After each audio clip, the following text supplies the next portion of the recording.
एक आपण अशी एक कथा बघणार आहोत, जी कथा ऐकून तुम्ही धक्क्यात पडाल की मुलीचं नाव होतं आरजू. ती 2 फेब्रुवारी 2016मध्ये 22 वर्षाची होती आणि रोजच्या रुटीनप्रमाणे ती सकाळी कॉलेजला निघते.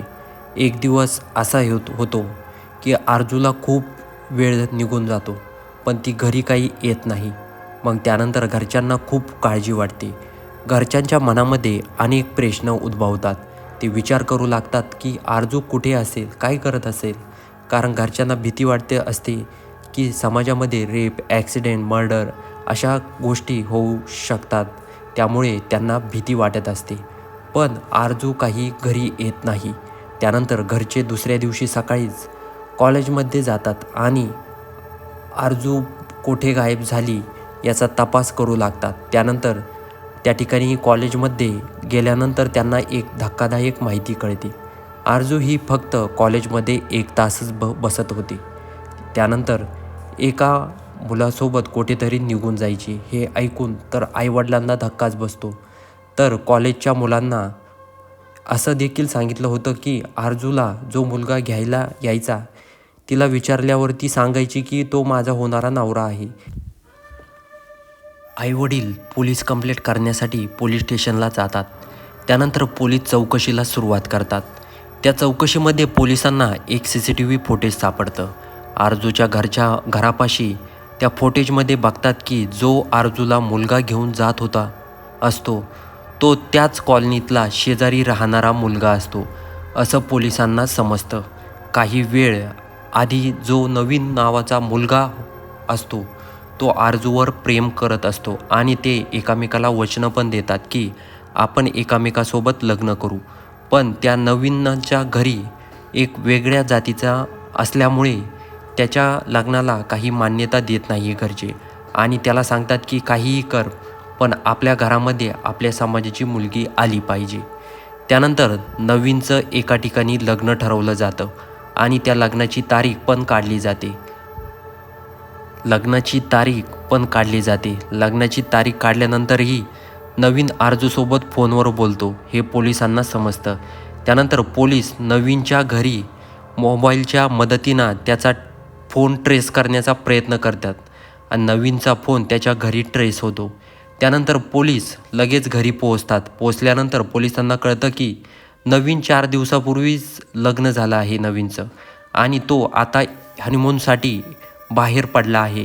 त्यानंतर पोलीस एअरपोर्टला जातात आणि एअरपोर्टलाच नवीनला अटक करतात आणि पोलीस नवीनला रिमांडमध्ये घेतात. पोलीस त्याला विचारतात की आरजू कुठे आहे.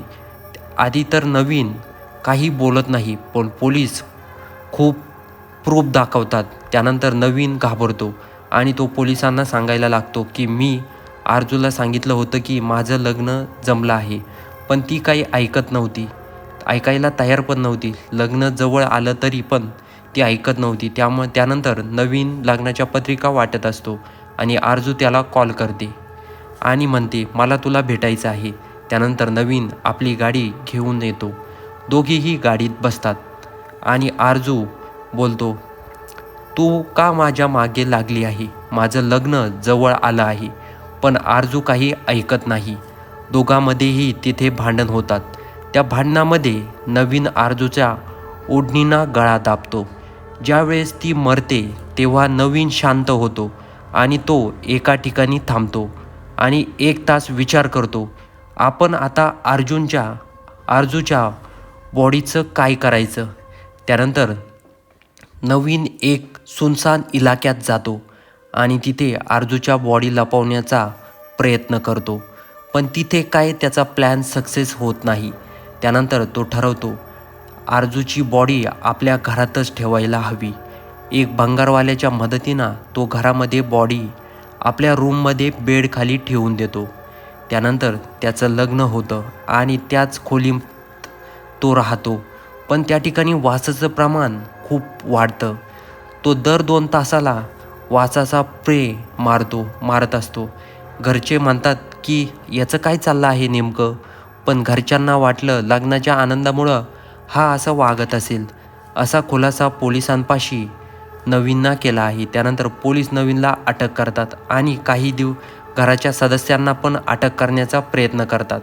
पण जे नवीनचे वडील असतात ते काही दिवसाच्या आधीच जेलमधून आलेले असतात आणि त्यांना नवीनचं लग्न असतं, त्यामुळं त्यांना 15 दिवसाची बेलवरती बाहेर आलेले असतात. त्यानंतर ते पण तिथून फरार होतात. संशयाच्या आधारावर पोलीस बाकीच्या लोकांना आपण अटक करतात. तर प्रेक्षक हो, कथा कशी वाटली कमेंटमध्ये नक्की कळवा आणि व्हिडिओ आवडला असेल तर चॅनलला सबस्क्राईब करायला विसरू नका.